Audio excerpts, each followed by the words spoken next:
اچھا، تو چلیے آج عید الاضحیٰ کی نماز کے مکمل اور مستند طریقے پر بات کرتے ہیں، کیونکہ دیکھیں یہ روحانی اور خوبصورت عبادت سال میں صرف ایک ہی بار آتی ہے نا، تو ظاہر ہے اس کی ترتیب اور حرکات کو لے کر اکثر ذہنوں میں تھوڑی بہت الجھن ہوئی جاتی ہے، تو سوچا کیوں نہ مل کر اس کے ایک ایک قدم کو بہت ہی آسان اور منظم انداز میں سمجھ لیا جائے۔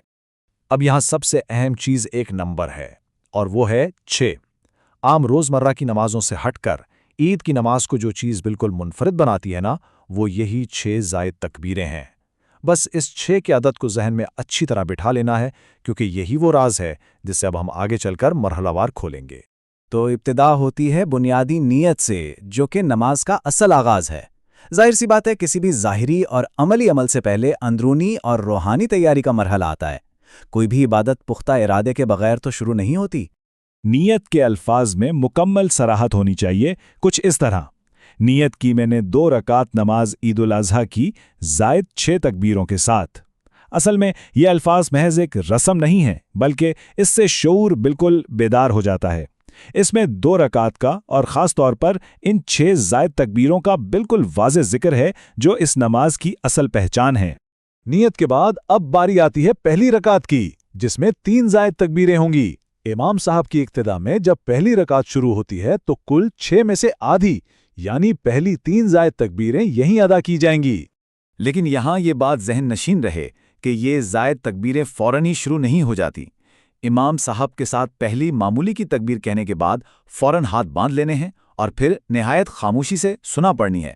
سنا مکمل ہونے کے بعد ہی ان مخصوص زائد تکبیروں کا عمل شروع ہوتا ہے۔ اب یہ 3 تکبیریں ایک کے بعد ایک کافی تیزی سے آتی ہیں۔ دیکھیں، مرحلہ وار رہنمائی کچھ یوں ہے: پہلے قدم میں کانوں تک ہاتھ اٹھانے ہیں اور چھوڑ دینے ہیں، دوسرے قدم میں دوبارہ ہاتھ اٹھانے ہیں اور پھر سے چھوڑ دینے ہیں، لیکن اب تیسرے قدم پر خاص توجہ دینی ہے۔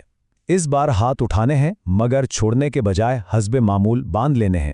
پہلی رکعت کے بعد اب چلتے ہیں دوسری رکعت کی طرف، جہاں بقیہ 4 زائد تکبیریں ہوں گی، لیکن یہاں نماز کے تسلسل میں وقت اور ترتیب کی ایک نہایت دلچسپ تبدیلی آتی ہے۔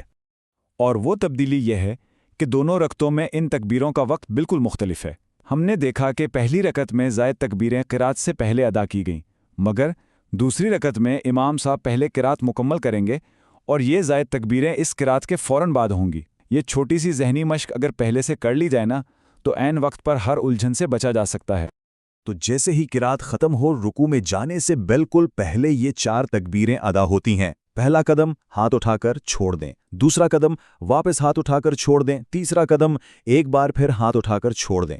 مگر اب چوتھے قدم پر بہت دھیان دینا لازمی ہے۔ چوتھی تکبیر پر ہاتھ بالکل نہیں اٹھانے، بلکہ براہ راست سیدھے رکوع میں چلے جانا ہے۔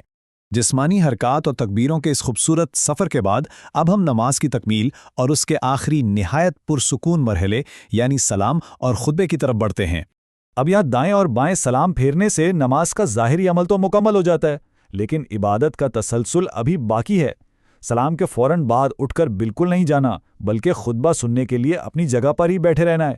امام صاحب کا خطبہ سننا اس پورے عمل کا ایک لازمی حصہ ہے، جسے کسی بھی صورت نظر انداز نہیں کیا جا سکتا۔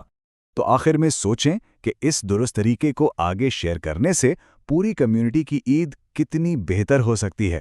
ظاہر ہے جب یہ واضح طریقہ ہر نمازی کے علم میں ہوگا نا، تو یقیناً پوری کمیونٹی کے اعتماد میں بے پناہ اضافہ ہوگا اور دوران نماز آنے والی تمام الجھنیں بالکل ختم ہو جائیں گی۔ اس علم کو دوسروں تک پہنچانے سے باجماعت نماز کا حسن مزید نکھر کر سامنے آتا ہے۔